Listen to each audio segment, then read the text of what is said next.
the first thing I want to talk about is picking up from the previous video where we were talking about setting up our guides and setting up our image area on our canvas for our projects.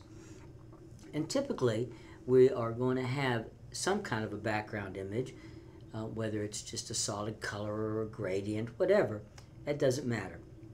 And then we will have this 2-point border. I made it a little bit thicker just so we could see it easily.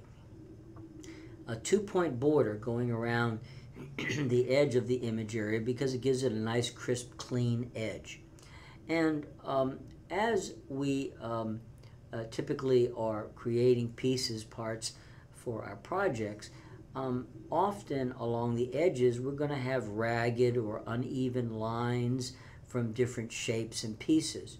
And we can set this up where we use the stroke, this black, in this case black, stroke, to put it in front of those ragged edges and cover them up, thereby hiding them and giving it a nice crisp, clean black line edge like we have here. And the way we want to do that is this. First off, what I'm going to do is duplicate. Well, first off, what I want to do is I want to call this the background. So I'll double click it and we'll call it background. And I always have my own little convention for this. So there's my background layer. And in this case, I'm going to take the stroke off of that. Okay? And there's my yellow background image.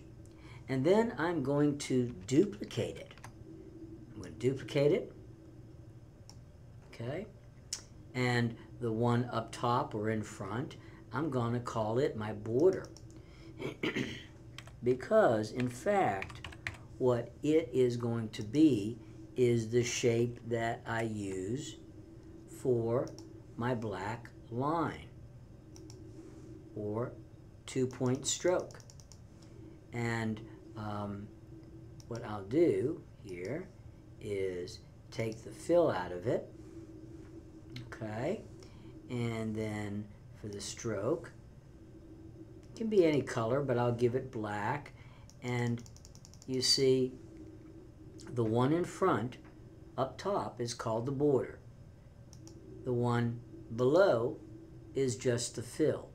And the idea is that you create these as 2 separate layers. You lock them so they can't move and be messed with. And as you build your canvas and create your project, you put all the other layers in between these.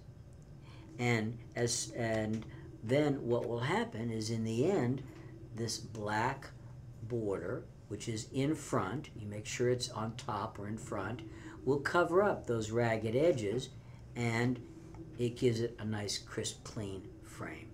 And that's what I strongly suggest you do with setting that up. Okay. Let's see now. The next thing we want to talk about is a very powerful group of filters that Illustrator has called the Pathfinder Filters.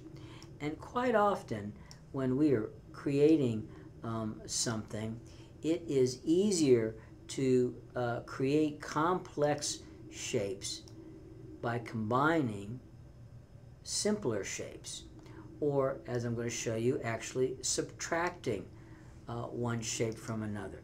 I was recently doing some architectural work, doing just some layout things, and we were putting out the pieces of furniture. In this case, this is kind of the standard symbol for a commode. And you know, I wanted to create this and use this image. Well, the idea here was that I could have sat here, okay, and I could have manually tried to create that shape, and I could have, I'm sure, done an okay job of it, but you know, manually trying to create this shape and then, you know, do it and get it right and then try to fine-tune it, etc., etc.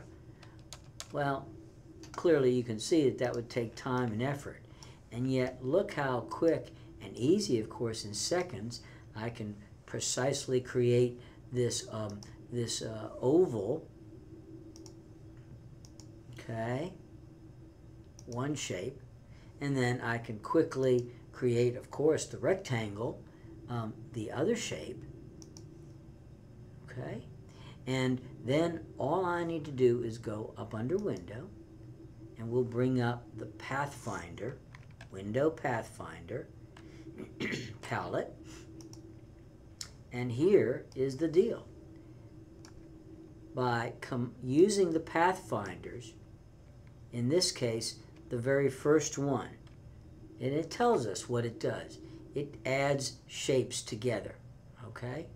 And so all I needed to do was these two shapes, select both of them, click the Pathfinder, and whenever it lights up, this little button called the Expand button, you click it if it lights up like it just did, and suddenly, in seconds, I have one shape, and it's now a combined shape that I can color quickly and easily. Another kind of use of the Pathfinders, and one of the other Pathfinders, I was doing some work and created these shapes that were almost like parts of a culvert or a bridge. And I wanted a shape that looked like, let's see, like this.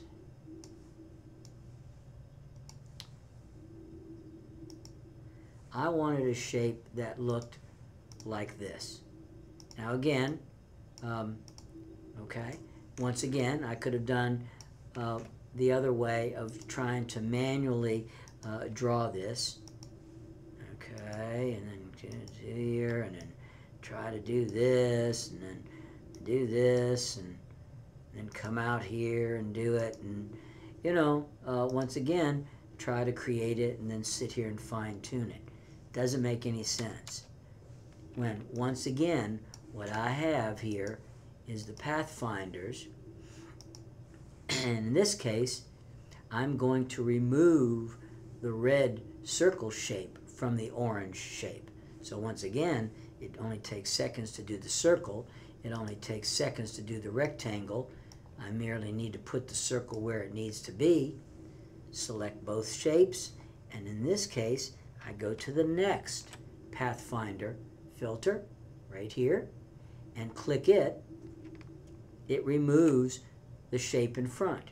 So I click it, again, hit the Expand button right here, and voila, there's my shape.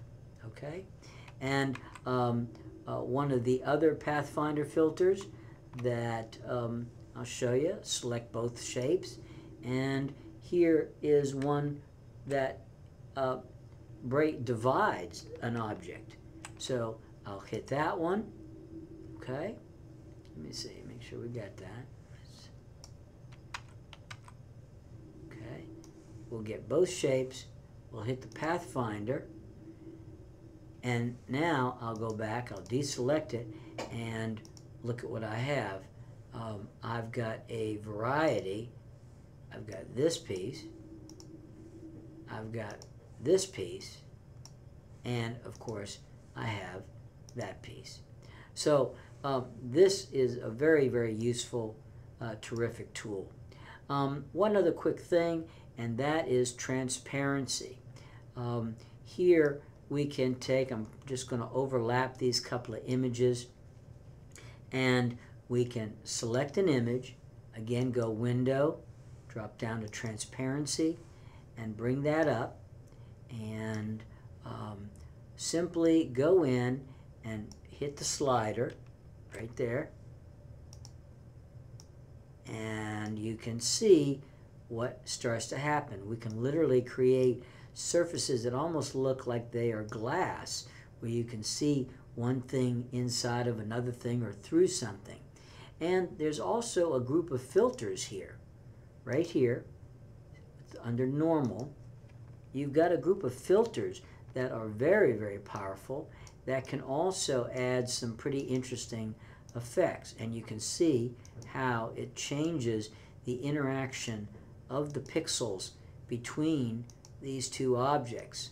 And so you just have to try them out and see what kinds of effects you can get. But you can clearly get some really neat things happening there.